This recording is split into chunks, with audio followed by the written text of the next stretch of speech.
give them about 10 minutes just to talk about the work that they're doing, a perspective from where their work resides, and they're both their national context, but a regional context. We also are going to be focusing on very much the local and municipalist perspective for this particular conversation. And then I'll each of them has slides and probably speak for about 10 to 12 minutes. And then we'll do just a couple of quick follow-up questions. And then we're going to ask we're going to open up the floor for speakers for questions from the floor, from the audience. Because we have colleagues from Spain and Brazil, we're going to, whose English is good, but would appreciate if we could have the comments in the chat if possible, just to minimize any distractions based on translation and language. We don't have simultaneous translation, so we're going to do this all in English if we can, but please be mindful that not everybody on the call is perhaps as fluent in English or Spanish or Portuguese for that matter. So we're all going to try to speak as slowly and deliberatively as we can. So before we get started, I just want to sort of give a quick kind of a quick perspective on this idea of because I know we're gonna do a deep dive on perspectives from each of our speakers on the solidarity economy. But the first question is, what is it? And I know the speakers hopefully will address this, but the reason why we talk about it in terms of a movement, whether it's you call it local economic democracy, or whether you call it whether it's governance and participatory democracy, of course, worker cooperatives and public ownership has been a big piece of the movement, both in Latin America and Europe, and certainly here in the U.S. But it's this broader conversation about democratizing some of our most local and fundamental economic decisions, but also in a much broader context. I think we're all familiar with efforts across the board. It's not just about worker cooperatives. Whether it's community land trusts in the land and food area or in the housing area. Certainly many countries and even here in our home state of New Mexico, the efforts to nurture cooperative housing and community land trusts. As I said, the worker cooperative movement is probably the most well-known, certainly in Spain and Mondragon, in places like Emilia Romagna, but we also have had a history of worker cooperatives as a subset of the solidarity economy movement here in the U.S. And I know that our colleagues will talk about that in the context of their own nations and regions. And then, of course, the idea of democratizing money and finance. Credit union movement is probably the largest part of the cooperative movement here in the U.S. But we have a growing public banking movement, both here in our home state of New Mexico, but across the country. And I know that's something that is much more prevalent in other parts of the world. And then, of course, we have in New Mexico and a lot of places around the country and around the world, the familiarity with energy production being much more cooperative, much more community-based. And there's a movement around community solar and projects and technologies, and how do we have a much more locally driven, democratically driven strategy around our energy production. These have implications for climate justice and for just transition, certainly. So we will also welcome questions around how we're approaching our transition to a much greener economy in a way that's democratic and inclusive. So some of those questions will be addressed by our speakers. And if they are not, please feel free at the end of the presentations to try to ask those questions. So without further ado, I want to introduce our panelists here. We're very pleased to have a kind of a Spanish/European perspective, but also Dr. Eizaguirre is going to be talking about, I think one of the models, perhaps, for some of this movement in the city of Barcelona in Catalonia. And Dr. Eizaguirre is a tenure track eligible lecturer at the University of Barcelona in sociology, who's done extensive research on social innovation and democratic governance, and has, in particular, has looked at strategic analysis around urban educating environments, democratic innovation, and of course, solidarity-based economies. He's part of the team He's part of several teams, and he's done some work at the University of Quebec in Canada, in Montreal. And currently he's part of the research team at the University of Barcelona on the creativity, innovation, and urban transformation research team. And so I'm going to let him go first, and then I'll introduce Euclides Mance from Brazil. Once Santiago's done, he'll speak next. And then finally, Yvonne Yen Liu, who's going to give a U.S. perspective and her work as one of the co-founders and one of the research director at the Solidarity Research Center here in the U.S. But first, we'd like to start with Dr. Eizaguirre. So, Santi, if you'd like to go first, and then we'll get going. Hi, thank you very much. Thank you, Eric. I'm really glad to be here. I'm happy to be invited to this panel. I beg your pardon if I'm going to make many mistakes on my pronunciation of English and so on, and also grammatically speaking, I have some problems sometimes. It's a bit difficult to summarize all the debate on social economy in 10 minutes. I've prepared some slides talking about what I've been researching during the last 5 years around the first implementation plan of fostering a policy on social and solidarity economy in Barcelona. As you may know, in 2016, in Barcelona and in many progressive municipalities in Spain, it has been opened a window of opportunity for numerous municipal governments.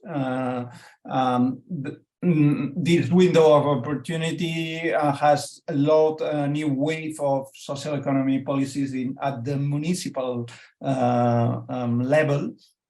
And one of the most interesting points of these policies was the fact that they were integrating entrepreneurial and communitarian approaches to the fostering of social economy. This is, I think, one of the important points in where I'm going to center my presentation, because it's what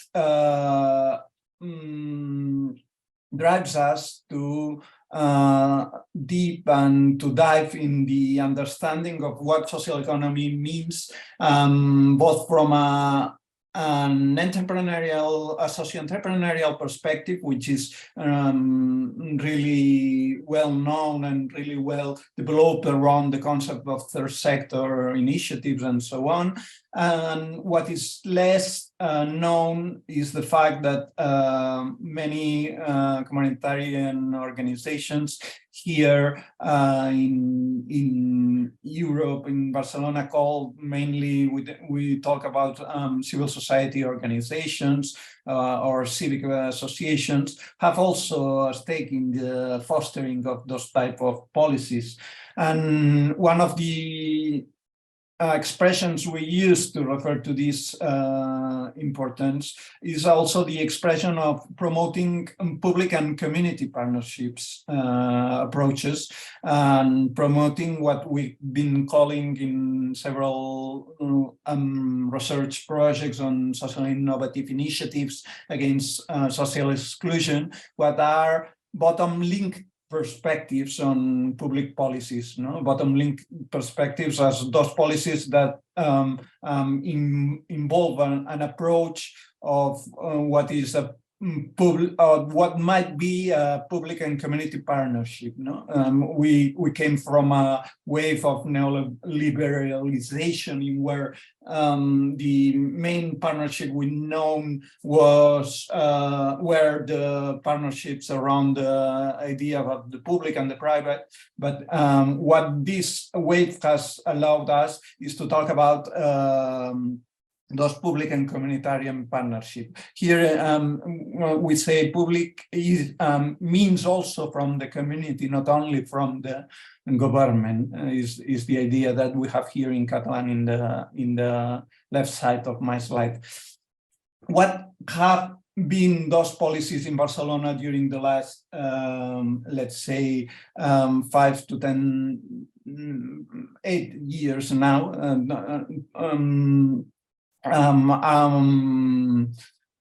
It has to be said that they have developed a constructive approach, trying to tackle with the lack of confluence among different families of actors within the social economy. This co-constructive approach has tried to integrate both institutionalized organizations and newly created initiatives or informal platforms with close ties to the domain of social economy.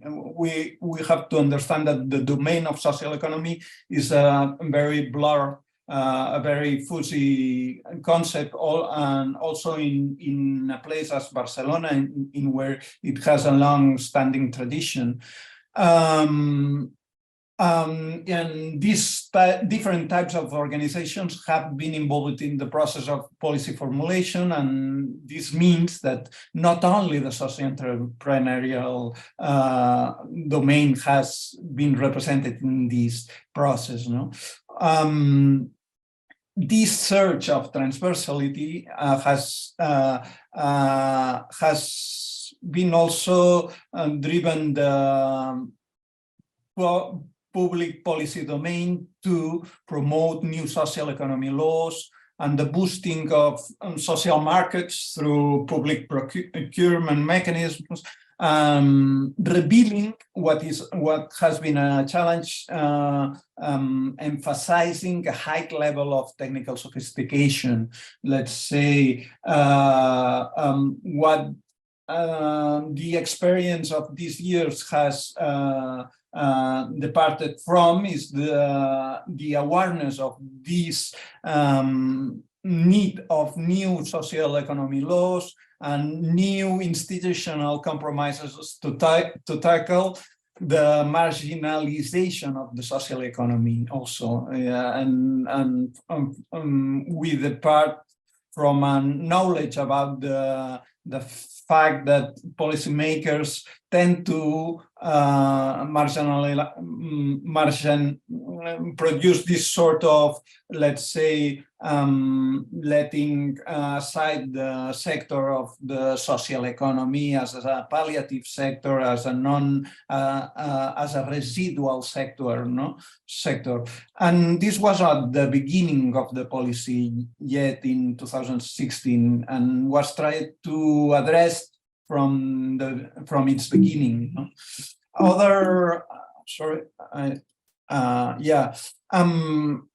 quick look to the main lines of the first implementation of the social and solidarity economy plan in Barcelona between 2016 and 2019 provides these 6 main lines of action. You may take a quick look at them: training actions, financing actions, strengthening the local social market, fostering communication and storytelling, providing facilities and resources, investments.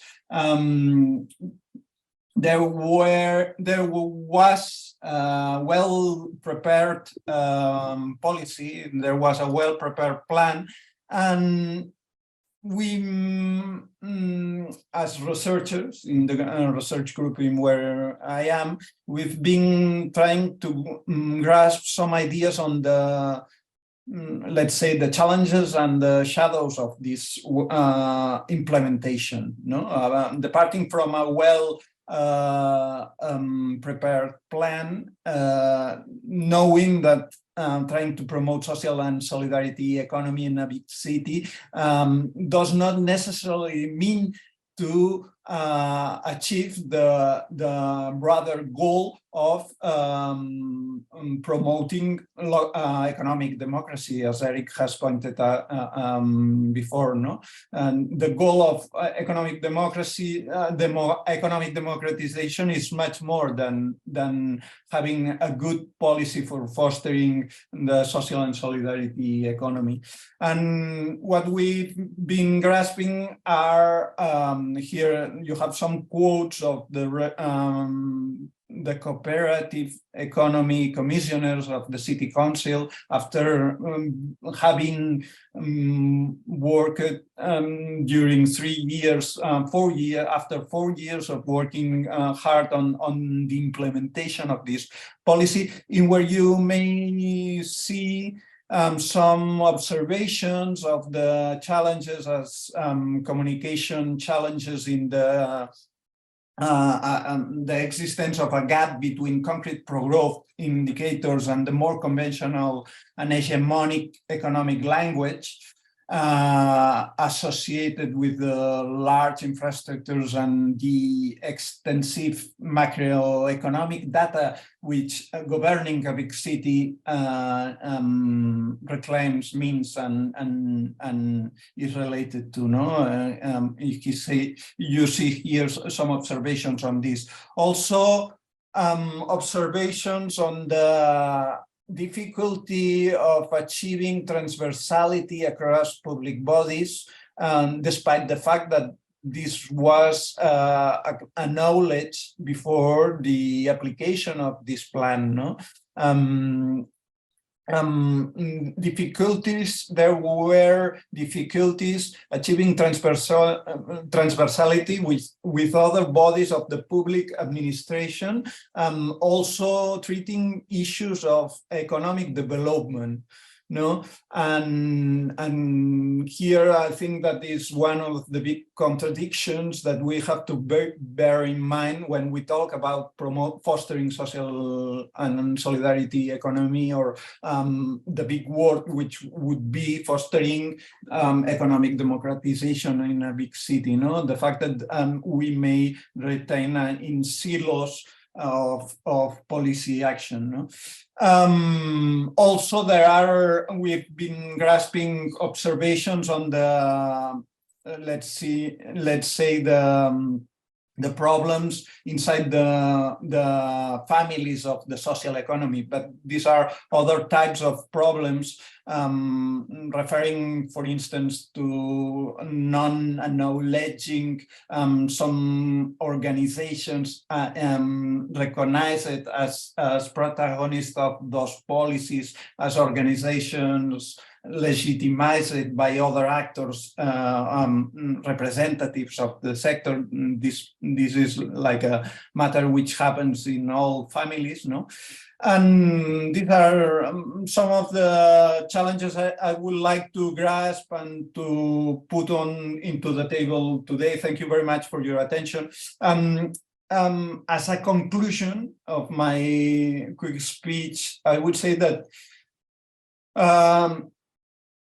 fostering social economy in a big city implies, apart from having a good plan, apart from having a good design, acknowledging the fact that there is a big gap between macro and microeconomic dimensions and the language informing cities' economic governance. And this is important because in their initial phases, social economy policies clearly dispute the cultural framework of economic modernity, but when the time comes to assess their implementation, there is a tendency to ignore the concrete indicators of change in socio-ecological awareness and many issues. I'll be glad of answering your questions after, if you want, and to deep a bit more on the matter. But this would be my main lines or my main ideas to discuss today. And thank you very much for your attention. Thank you, Santi. So, I know if folks have thoughts or clarifications or follow-ups, please hold those. We'll get to those once each of our three speakers has a chance to present some ideas for further discussion. So next, we want to turn to sort of a Latin American perspective. Euclides Andre Mance has been teaching in Brazil for a while, has written extensively on the issue of social and solidarity economy in Latin America. He's currently a professor of philosophy of science, logic, and Latin American philosophy in Brazil. He's also created the Solidarius platform and around economic circuits, which he's going to talk about. He's been a consultant for UNESCO, for the Foreign Agricultural Organization, FAO, and we'll talk a little bit about the role of international institutions in this whole larger movement, because I know the ILO and OECD and other multilateral organizations have been involved in this conversation. That's one of my questions that I'll pose once we open it up. Euclides wants to talk about his work around solidarity networks and circuits, and so he's gonna present some slides for about 10 minutes, and then we'll have a U.S. perspective, and then we'll open it up to questions. So welcome, Euclides. Thank you for being here. Thanks. Good afternoon. Thank you for inviting me to participate in this panel. As time is short, I will read my contribution to our dialogue. Okay. Our subject is economic circuits and collaborative networks of solidarity economy. We can say that there are three types of solidarity economy: survival solidarity economy, resistance solidarity economy, and liberation solidarity economy. We will discuss here the economic circuits and networks of solidarity economy as strategic actions for solidarity economy in Latin America from the perspective of liberation economics. When analyzing any economic circuit, we should consider the following steps: investment of economic value in means of production and labor, the transformation of productive means into a product, the circulation and the exchange of these products for other economic values, the use and consumption of these products, the destination of waste generated in the production, use, and consumption of them, the reinvestment of the surplus economic values produced, released, and accumulated in this process. When an economic circuit is organized for the purpose of profit production and private wealth accumulation, it is called an economic circuit of capital. When an economic circuit is organized for the purpose of producing and distributing economic means for the realization of public and private freedoms in favor of the good living for all, it is called a solidarity economic circuit. Solidarity economic circuits are organized by economic communities that democratically self-manage their solidarity funds. These funds are usually organized by accumulating a part of the economic values released in the process of circulation and exchange of use values through solidarity emporiums, self-managed by these communities. And by the other hand, accumulating a part of the surplus values generated in the process of production of consumption means and production means by solidarity enterprises integrated into the circuit. These emporiums can be organized in the form of a people's supermarket or a website that receives orders, organizes wholesale purchase, and distributes products at home. The social form adopted for the operation of the solidarity circuit can be either a cooperative or a solidarity association for community self-management. For example, if an associated family spends $200 a month on purchase at the emporium and $10 result as solidarity surplus accumulated in the fund due to their purchase, if the cooperative has 1 million associates it will have the entry of $10 million as surpluses in the fund for investment in the liberation of productive forces each month. And if the participant receives in credit an identical value to use in the circuit's exchange catalogs, then $10 million in exchange credits backed by fund values are generated, which expand the means of payment within the circuit. Thus, what would previously be $10 released as profit by commercial capital for private accumulation with the purchase of the family now becomes $10 added to a solidarity fund for the purpose of economic liberation of the community of families itself. The values of this fund are invested in creating new enterprise to meet the needs of the circuit's own consumption. Thus, if there is a sufficient volume of demands to sustain a production cooperative in particular sector, this cooperative can be created with the resources of the fund in such a way as to sustainably meet the circuit's own needs and generate even greater surplus value for the Solidarity Economy Fund. Resources from this fund can also be applied for public purposes in the community, thus converting these resources into a community res publica in such a way as to meet public needs in the fields of health, education, and other areas in which the Solidarity Association for Community Self-Management decides to employ these values. The strategic project of the Solidarity Association is to organize itself at the national level, reaching all communities in which people wish to organize the Solidarity Economy circuits. At the municipal level, it interconnects all circuits of local communities. At the state level, it interconnects all circuits of existing municipalities in a state. And at the national level, it interconnects all circuits of the country. The self-management of resources is always communal, and the decision-making power over that is democratic, with each member having an equal right to vote, regardless of their account balance. Thus, community fund resources are applied according to the community own interests.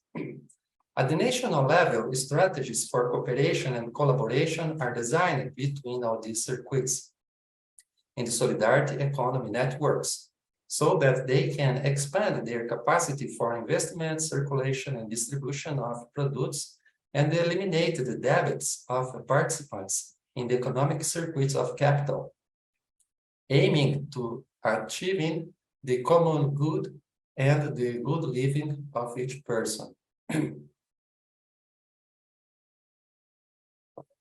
Algorithms especially designed for the liberation of economic forces and the ecological protection of the ecosystem having been developed for the organization of these circuits. Their projections also provide, from a scientific point of view, the viability of solidarity networks and circuits that can be built from existing economic flows in communities, but that currently feed the economic circuits of capital. In the economic circuits of value capital, the entire process is focused on profit production and private accumulation of wealth. For this reason, there is exploitation of labor, expropriation in exchange, spoliation in credit, degradation of ecosystem, and deprivation of many people in satisfying their most basic needs, leading them to go into debt, to buy food and medicine, for example, and later being expoliated by financial capital with the payment of interest on these debts, which consume much of their income. In the economic circuits of solidarity value, on the other hand, the goal is to create opportunities for people to stop buying products in the economic circuits of capital and obtain them in the form of solidarity interchange, These forms of solidarity interchange can be buying and selling with money at fair prices, exchange economic values, obtaining products in exchange for credits previously received for work performed, for the delivery of goods and services and meeting the needs of the other participants, or by the participation in the generation of surplus for the fund, with acquisitions at the emporium, giving and receiving, where surplus economic values in form of goods and services can be donated to people according to each individual needs. In better organized circuits, all these transactions of buying, selling, exchanging, giving, and receiving are recorded in blockchains, allowing the community to self-manage its economic flows. Each participant has 3 specific accounts for these interchange modalities in the circuit. One of them is in currency, to buy and sell within the circuit. Another is in solidarity credits, which allows them to obtain products in the exchange modality. And the third one records the thanks for the products given and received within the community. In this way, the community is able to manage its economic flows in these 3 interchange modalities, and each participant can channel their purchase and exchange with different suppliers for the benefit of the best balance among all. And in the case of the donations, if someone receives too much and does not return the community according to their possibilities, the community can decide to temporarily suspend that person's participation in interchanges in that modality. From a political perspective, the strategic project of this form of organization of solidarity economy circuits and solidarity associations for community self-management propose that each person participate in some political party that they understand to be the best, according to their own judgment. It proposed that each person take into their party the proposals formulated within the solidarity economy community itself for the benefit of the community self-management of the municipality, state, and country. As the vast majority of society migrates its consumption, its work, and other economic flows from the economic circuits of capital to the solidarity economy circuits, there tends to occur a political migration of the votes of these people from the parts that defend the structures of exploitation, expropriation, spoliation, deprivation, and degradation reproduced by capital to the parties that defend the structures of production, circulation, credit, use, consumption, and recycling, which are solidary and ecological for the good living of all. With this, democratic management of the state will be done in favor of the public good, of the best distribution of the economic value of the funds as res publica, in order to meet the needs of the good living of the people and not to prevent accumulation of values. At the current historical moment, to the extent that the technological convergence of artificial intelligence with robotic and biotic productions allows for the production of tangible goods with minimal human labor in these activities. There will be a large exclusion of the population from job offers. There will be a significant reduction in the price of final products, but people will not have the resources to buy these products.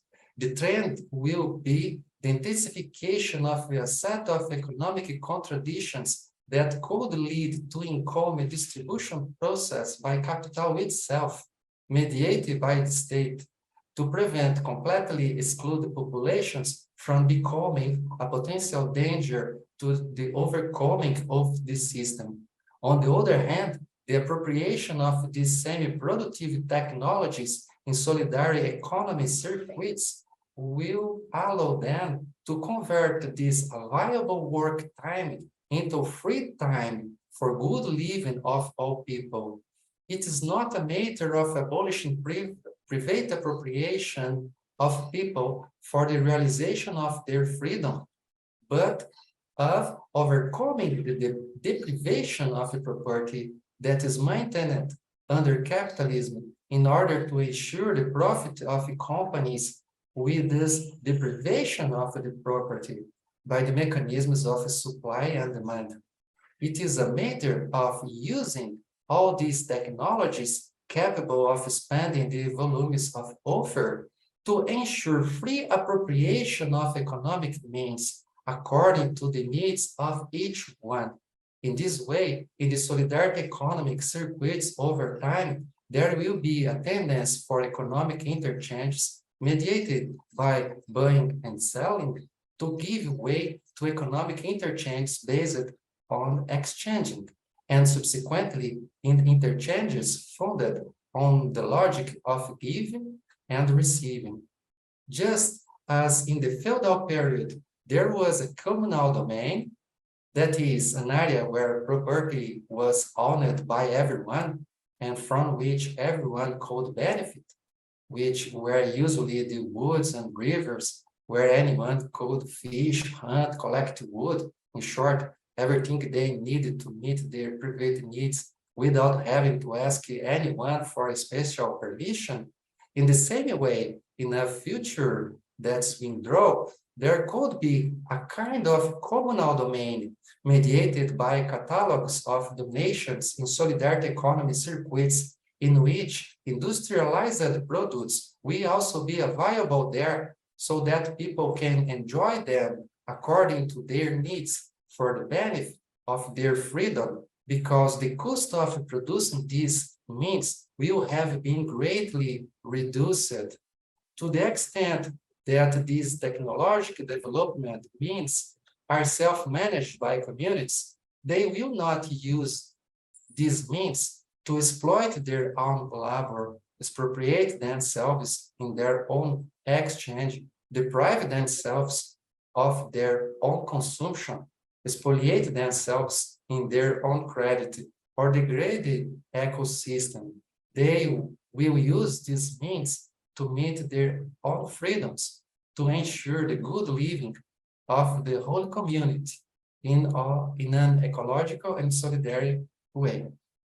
I think your attention, the argument is very complex, but I desire to profound it with you in our dialogue after in this moment. Okay, thanks.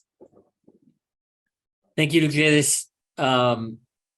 Appreciate you being here and providing that Latin American perspective. And so we've heard the municipal, also Spanish European perspective, I think, and I appreciate Euclides' thoughtfulness around networks and circuits, which I think economic circuits, which I think there are a couple of good follow-up questions. If you do have questions and start thinking about them, you can put them in the chat and we'll try to take them in order once we open it up to questions. So now we'd like to get kind of a U.S. perspective. Again, the history is perhaps more recent than in Latin America and certainly in Europe around the solidarity economy movement, but it is nonetheless thriving. Yvonne and Lou will address sort of how's it going in the U.S. Yvonne's a co-founder and research director at the Solidarity Research Center. She's based in Los Angeles, and although she's a New York City native, she's now a West Coaster.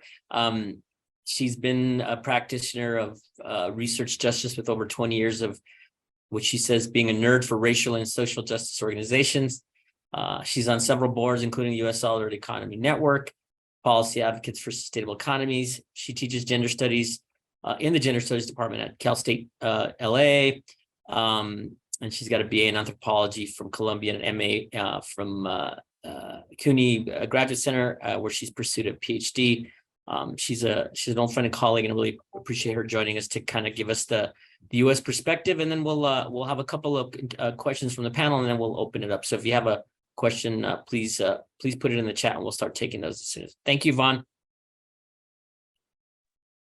Thank you, Eric, and thank you for the two previous speakers as well. I really enjoyed learning about the solidarity economy developments in Barcelona and also in Brazil. I think we do have a lot to learn here in the US.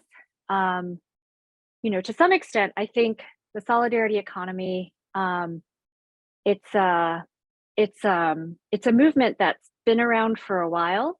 I was curious about the term resistance and survival solidarity economies that the previous speaker spoke about.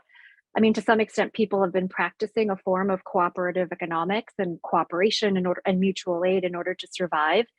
But I think in the US context in particular, we have been working outside of the state. We don't have state support either at the local, the regional, or at the national level, which is changing. But at this point, we're more centered in grassroots movements and around frontline communities. So this may change because there is more attention to cooperative development, for instance, and also community land trust development. So there might be some form of co-optation for the movement. But it's really great to learn from these international examples. So I thought I'd first start by just talking about definitions. So, how do we define solidarity economy in the US context, and how do we define municipalism? Talk a little bit about the landscape in the United States of both movements, which are really conjoined in my mind, and based on what I see. And then a little bit about what we're doing here in Los Angeles, California, which is also Tongva land. It's the ancestral home of the Tongvan people.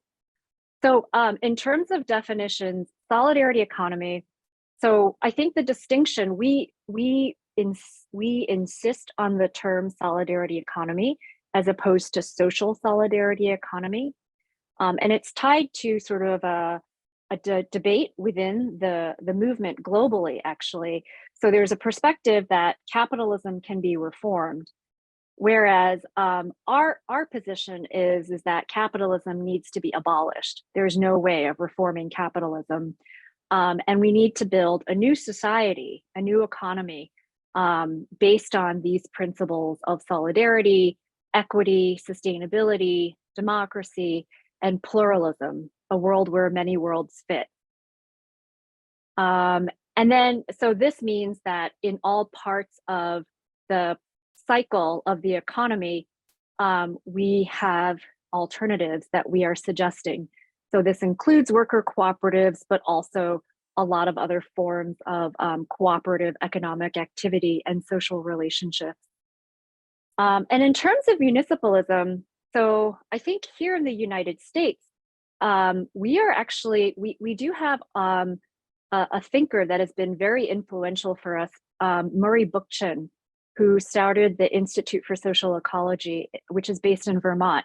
But we've also adapted it, especially in the context of Los Angeles.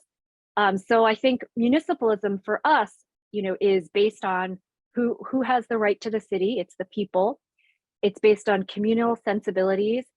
It's based on the use of a people's movement assembly as a way to encourage direct democracy to flourish. It's based on collective ownership, a pluralistic worldview, and also it sits between the lines between playing with social movements and then also playing with electoral politics. So in the United States, there's two main organizations that are leaders within the movement, one being the US Solidarity Economy Network, and then the other being the New Economy Coalition. So both of these are nonprofit NGO organizations. They also represent the United States and North America to a larger global organization called RIPES, which is the Intercontinental Network for the Promotion of Social and Solidarity Economy. USN particularly arose after in 1997, subsequently when there was a convergence of world social actors that met in Lima, Peru, and released a statement calling for a solidarity economy. And so USN was created in response to that. The New Economy Coalition is an offshoot of the New Economics Institute, which is based in England. But we're also embedded in a broader movement landscape. This is by no means,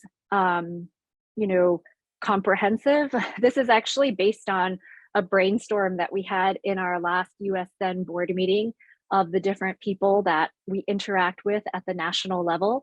But as you can see, there's a lot of different folks working in a lot of different sectors, from community land trusts to people that advocate for, rural farmers and farm workers, to social movement processes like the US Social Forum.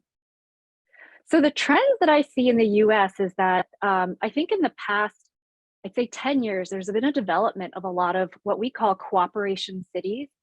So I think Cooperation Jackson in Jackson, Mississippi is probably the most famous one. There's also one in Vermont, in New Orleans, Buffalo. We are attempting to start one here in Los Angeles as well. But it's an attempt to, seize power at the city level and to create an alternative economy, bolstered by, community land trust, worker cooperatives, and other types of cooperative and solidarity entities. There's also a real interest, I think, within the United States on regional development of local ecosystems.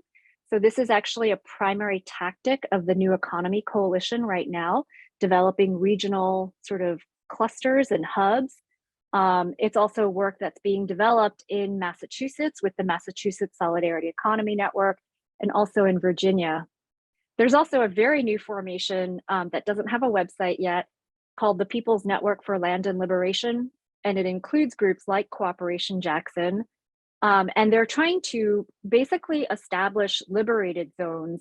So places that are autonomous from the state and from capitalism, and can also provide networks for people because of the climate crisis and what they see as the rising threat of fascism. And the last trend that I'm seeing is an interest in scaling up our movements through the use of digital fabrication or 3D printing. So this is something that is being explored by groups, particularly in the People's Network for Land and Liberation anchor groups. So in Los Angeles, just to give some context, and I want to give a shout out, I think we have a couple of folks from LA, from the People's Movement Assembly on this call. So I'm really glad to see that they're here. So we're a very big city. We have, almost 4 million people. We have 400 neighborhoods. And then I think most importantly, we don't have a good, even representative democracy. We currently have 15 city council people that represent individually over 250,000 constituents. So New York City, in contrast, has 51 council members, and each represent 150,000 constituents. So Los Angeles for All is a new project we launched last May Day as a network of autonomous social movements. We are very inspired by experiments such as Barcelona and Camus and Cooperation Jackson. And we've spent the past few months mapping and networking over 200 social movement organizations in our city, interviewing 30 plus leaders of social movements. And we plan to release a report on the state of the municipalist and solidarity economy movement. This is a typo. It should be this coming fall of 2023. And the other thing that we're doing is helping to convene a People's Movement Assembly. So we've been learning from similar projects in Chicago, in Chiapas, in the South, in Jackson, and in Tulsa. And we have an upcoming assembly. So if anyone here is in Southern California, you're welcome to join us on May 6th. And we've also been trying to learn about municipalism and introduce the concept, because it is, even though we do have a thinker, from the United States, it still is sort of a nascent movement. So we have been working on a municipalism learning series to introduce concepts around municipalism and case studies to North America. So our first panel was last May Day. Our second one is going to be on May Day of this year. So it'll focus on the topic of municipalism and labor. We're still confirming speakers, but we have a labor historian that will talk about the global history of municipal socialism, particularly led by rank and file workers. So I hope you can all join us for that. Yeah, and that's my presentation. Thank you so much. Thanks, Yvonne, and thank you to all three of our panelists for, I think, setting a good agenda for follow-up questions and a deeper dive. I'm going to take the liberty as the moderator in asking the first question, and if the rest of you would put your questions in either in the chat, ideally, so that we can sort of take them in order, and then if we have time, we will take some non-chat questions, but it would be best if you sort of put them in the chat. So, so the first question, and this is for all of the panelists, I think there was definitely a municipalist string through all of these presentations, and I just wanted to start out by asking, maybe Santi, if you heard Yvonne talk about Barcelona en Comú and the kind of the political side of things, and your experience as a researcher and resident and scholar in Barcelona, if that experience, not just the solidarity piece, but the political piece, is it all, which is always a question we ask in the US, is it exportable? Is it transferable? Or is there something unique to either Barcelona or Catalunya that makes it hard to sort of transfer? And then Euclides, I just wondered if there were any examples from your work in Latin America of cities that perhaps are promoting models of this transition from the economic to the solidarity circuit that your research has shown, like tangible examples either in Brazil or elsewhere. And then finally, Yvonne, you've been talking about Los Angeles, your home, and you mentioned you've learned some things from not just Cooperation Jackson, but Barcelona. So just this string of sort of how much of this movement building and tangible policy progress around social solidarity economy is unique to the cities, and how much of this is a movement that can really be across cities like Barcelona, like LA. Perhaps equally, there are examples in Brazil and in Latin America you want to discuss. So I'll start with you, maybe Santi, and then we'll just go in order. And then if you have a question, please put it in the chat, and we'll go to audience questions next. Thank you very much, Eric, for the questions. Thank you also to the other two presenters. I've been enjoying a lot their presentations. Answering to the question of the exportability of the Barcelona case, I would say yes, for sure. And also I would add the fact that if we look at the actors promoting the fostering plan for the solidarity economy here in Barcelona, and if we study them longitudinally, we would say that we would look that they have been inspired of experiences in Porto Alegre, also on Cooperation Jackson is one of the experiences which inspires here the actors of the social economy here, and I think that we are all in tune. I think that this is the expression, no? I mean, the exportability and the inspiration, I think that are going and returning from one side to the other of the Atlantic and all around the world. What I would say, referring to the Barcelona case and the experience on Barcelona en Comú as a municipalist experiment during the last 8 years, is that apart from, and there was a really interesting point referring in both of the previous presentations, referring to the idea of fostering local ecosystems of intercooperation. I think that this was one of the points in common. I would say that apart from this, what we might or what we perhaps have to think about is on the macro conditioning of the fostering of social economy. And this is a gray zone that we have not entered yet as a global movement, I would say. And it's a gray zone and related to this idea of wanting to abolish capitalism. No, because what we might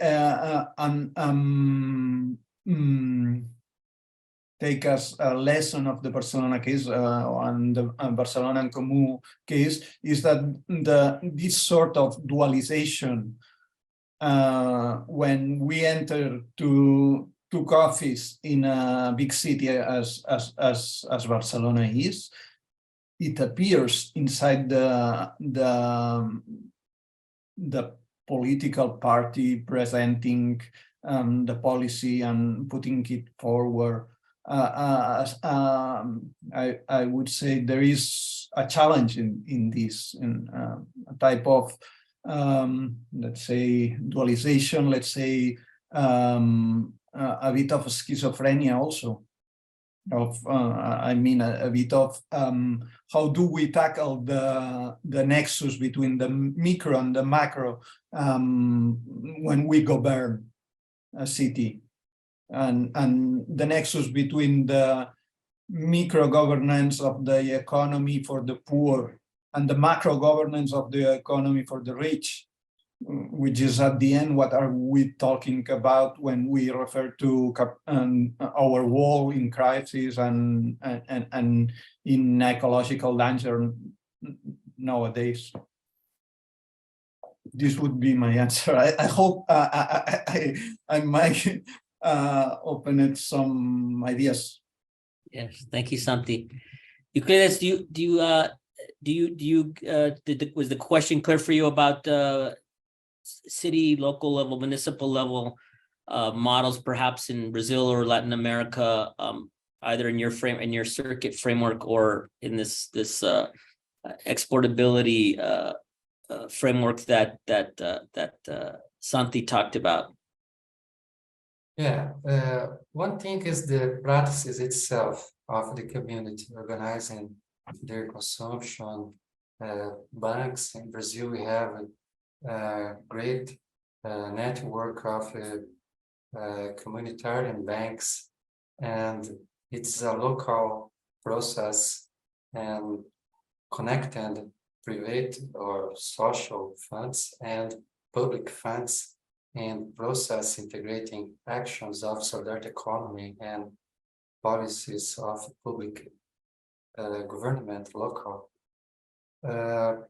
I imagine that are two aspects important. One is the practice itself. Another is the theory about it, because this portability is possible if the concept is scientific concept. If a scientific concept, then it's possible be applied in all places in similar conditions. If not is a scientific approach, then is a result of the aims of the groups and your motivation, personal, communitary motivations, but don't have a ground of sustainability. Then, because this, I imagine it's very important to understand in Latin America, we have several kinds of circuits. Some circuits is more cultural circuits, recovering ancestor knowledge and how cultivate this knowledge and values, cultural values in community. It's an important aspect. It's not only resistance, it's liberation of this community putting your values as important values for your life, daily life, then it is very important. But by other hand, other circuits have an approach more economical and economic flows. Our circuit here in Curitiba have these technological instruments that I said before. We have this blockchain accounts for different modalities of interchange, and the local process, the management of this fund is very important. And these new technologies generates conditions to deep in this administration, this management. But by other hand, some networks is not local networks, but connecting process in different places, but in the same network. For example, we have here one network that produce cotton and after produce clothes, and all process in the productive chain is connected into a same network. Then the democratic process is not only local democratic process, but also not local, but connected different places into the same process. Then we understand here, we need connected local process, state process, and national process, but also international process of governance of this network. The space, but flows. We have local, but we have virtual ambience, and we need stay attent to the virtual process, because the information technology evaluates, generating new realities, not tangible realities, but intangible spaces. Metaverso, for example, now is not really important, economically important, but after 10 years, what is metaverso? Economic solidarity need understand different possibilities and organize strategies for connecting all spaces into democratic process. Because if we organize democratic process in our municipalities, but social networks are governed by artificial intelligence to induce the person at this view and not other view, then we have a great problem.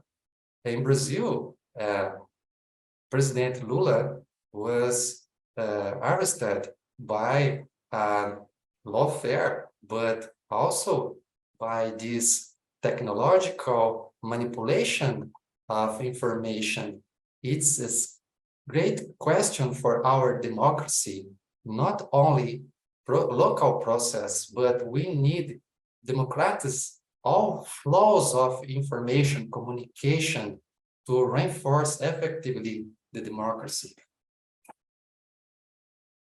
Thank you, Euclides. Yvonne, you have any thoughts on this whole transferability, or is there anything we can learn from LA?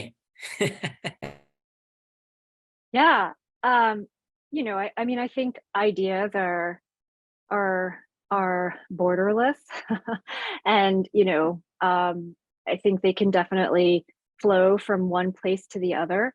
I do think that you know, here in Los Angeles, we are adapting ideas of solidarity economy and municipalism to our local context.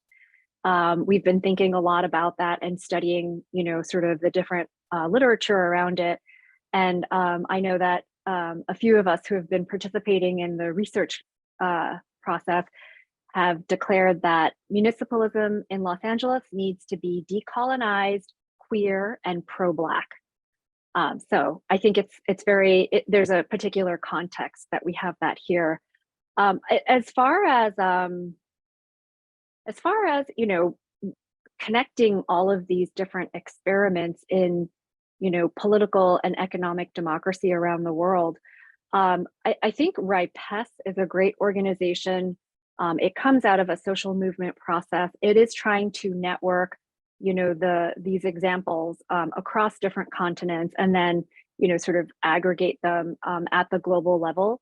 Networks are always, you know, only as strong as the participation of the people in the networks. And so I think there's more work that can be done to that.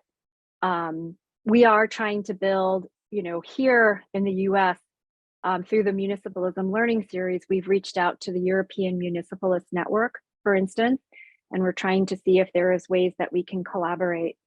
But I think, you know, in general, I think we actually also conducted a global listening project of global solidarity economy leaders. And it was just really interesting to note some common threads. I mean, we talked to over 40 people in, you know, I don't know how many different countries. And, you know, I think that people call what we're doing, these alternatives, using different terms. Solidarity economy is one, you know, economic democracy is another. I mean, sustainable economic development is another. But I think, and it looks different in Hungary than it does in China, you know, than it does in, you know, Canada, for instance. But I think the common threads are that the work is being led by frontline communities, people that are most marginal, people that most need to have a form of survival solidarity economics in order to, you know, just be alive in capitalism. And it's also involves some sort of contestation. There's a struggle, there's a conflict going on, and what's at stake is power and material resources. Thank you, Yvonne. Thank you, all the speakers there. So we have a question in the chat from Roberto Mendoza about the experience. How are these ideas connected to the indigenous people of northern Spain, the Vascos? So I will not assume that Santiago has to take that one, even though he's in Spain. And actually, I've done significant research in País Vasco, and so I'm going to take the liberty of taking the first crack at that. So this whole idea of transferability and the cultural dynamic is interesting, because some of my research in Mondragon, which is sort of the epicenter of the worker cooperative movement in many people's eyes, and sort of, but you know, it's the Mecca for many researchers, and to, you know, it's they have to go there, and you know, and that's what I did, and to talk to people who are involved in the front lines, you know, both workers and worker owners, but also policymakers at the local level.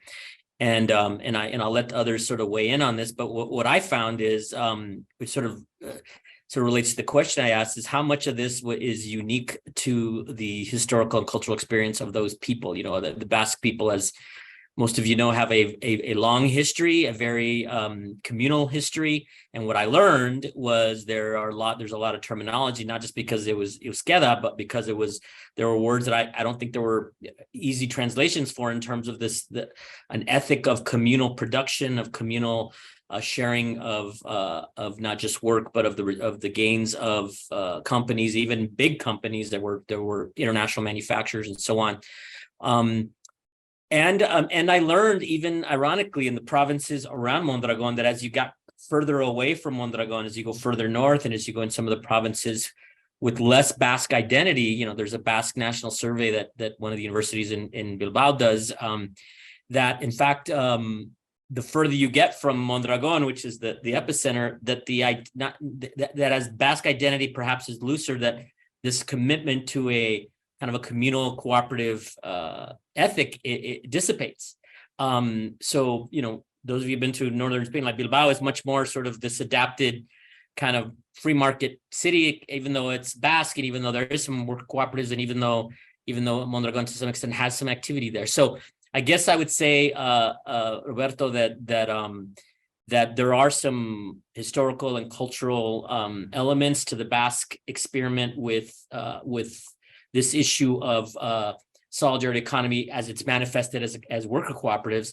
But I do it begs the question, is that something that really we can learn from? We all talk about it, but in the US it's been very, very difficult to replicate a sort of large multi-state or international worker-owned cooperative that's truly like this ideal of worker cooperatives. But anyway, that's my first take on it. But I'd love to hear from the other panelists on what you think about the Basque, Roberto's question about how does this relate to the indigenous Vascos in País Vasco in Spain. Eric, in my case, I'm descendant, and my father is from Bilbao, and I identify myself a bit as an indigenous from Bilbao, and I would say I just would add to your really well presentation of the Mondragon experience, the fact that in Mondragon there is a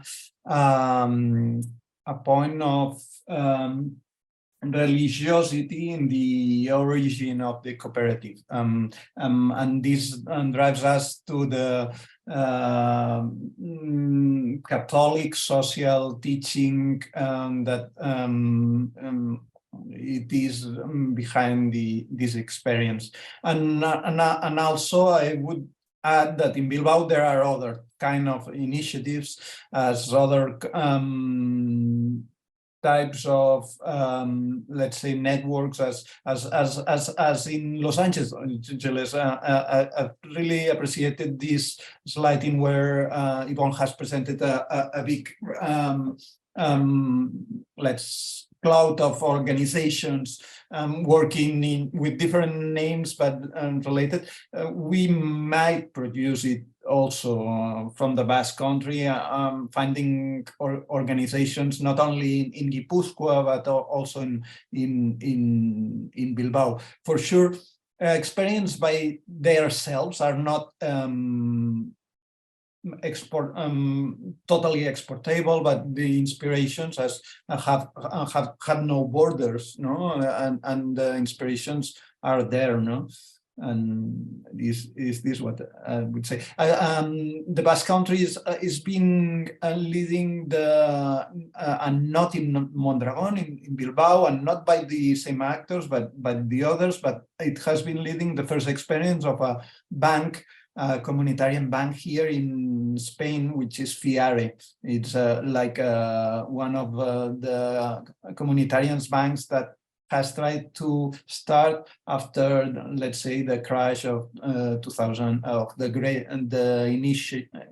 initial Great Recession, and what we say the Great Recession. This is FIARE. I'm going to put you here the link. Thank you. Euclides, Yvonne, you have any thoughts on the Basque question?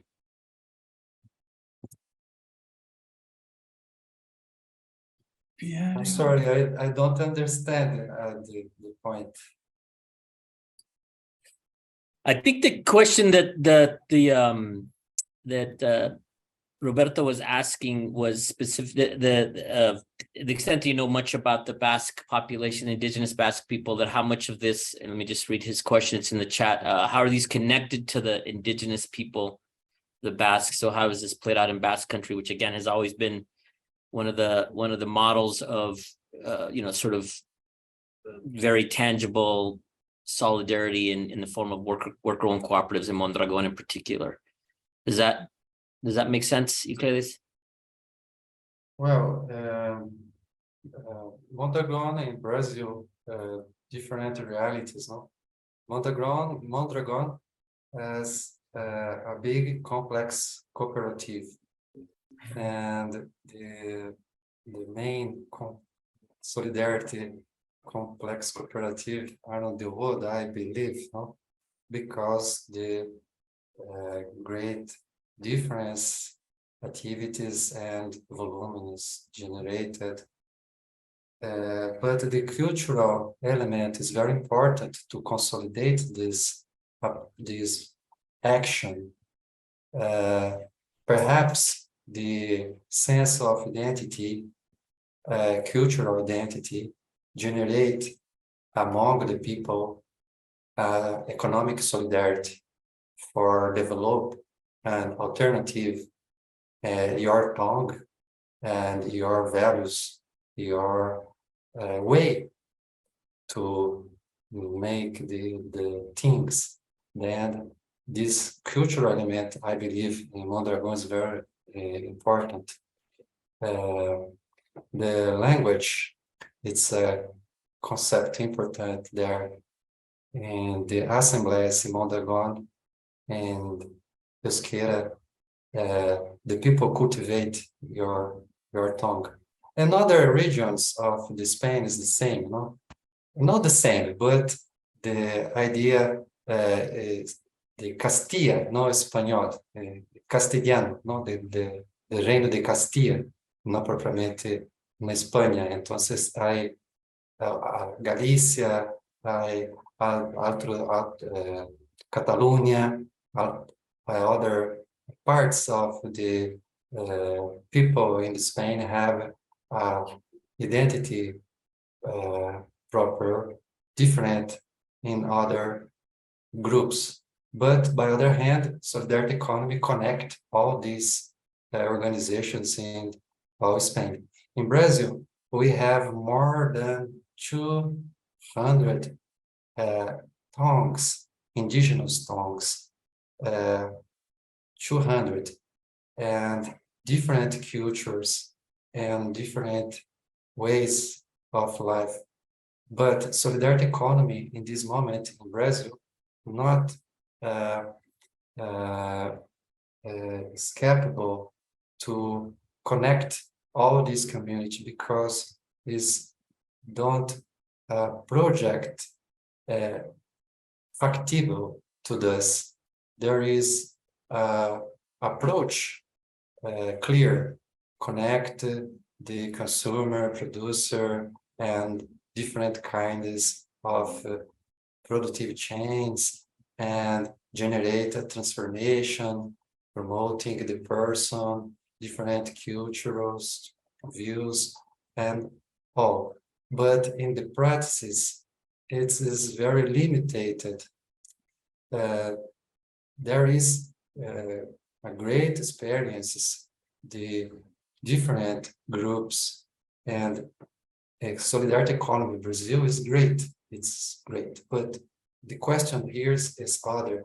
It's the cultural differences connected among networks, generating solidarity among the people, changing your reality. Then it's a question to me, because great part of our solidarity economy is survival solidarity economy. The people have needs, then they need organize with other to solve their needs. But the resistance solidarity economy, changing this system, create another system, it's another aspect.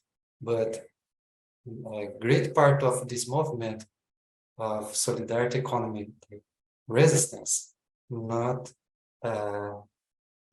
found the tools to create the new system.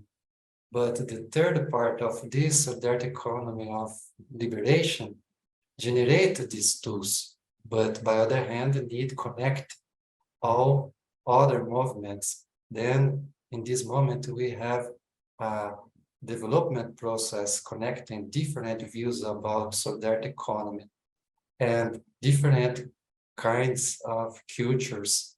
But I believe that in the process, these different approaches connect among them in networks, generating connections, communications, generating singularities, new singularities, changing our practices to approach more transformative not also solucionate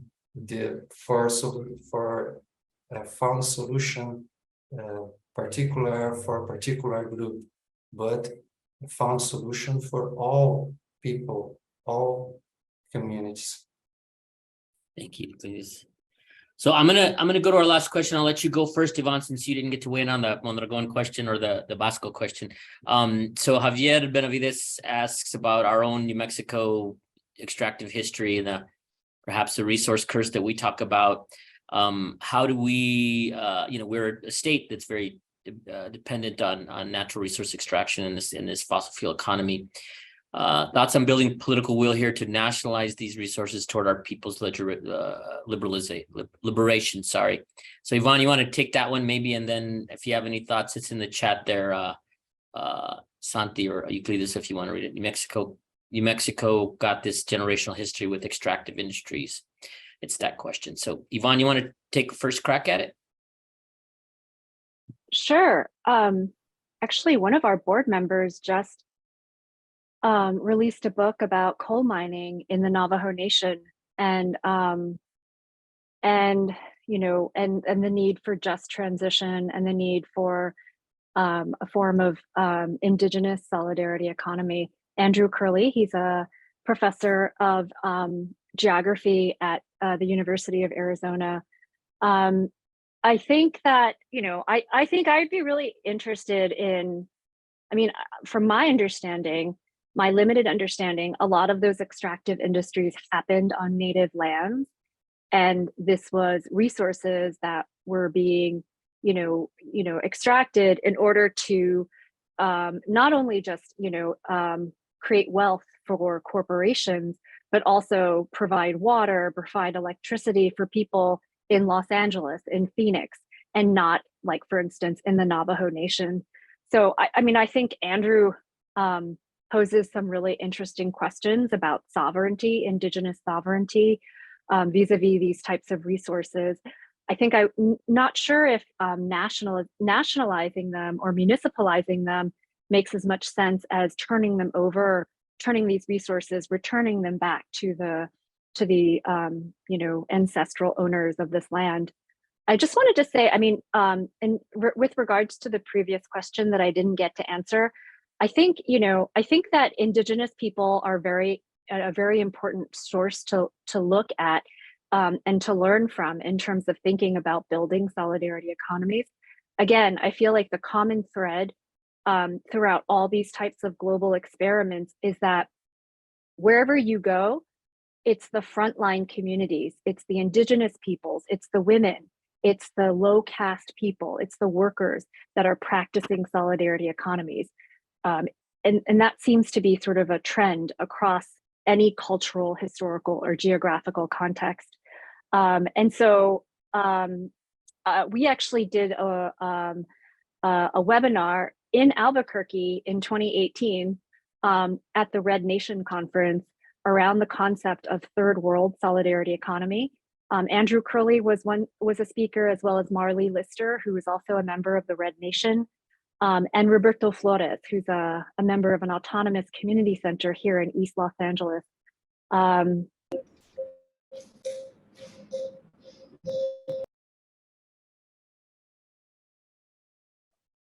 Thank you, Yvonne. Were you? I don't know if you got cut off, but we'll. But I think we are out of time. I apologize that we won't be able to take any more questions. I want to respect everybody's time. I want to thank Marlene and LAII for organizing this, and also if there's any links you'd like to put in the chat before we wrap up.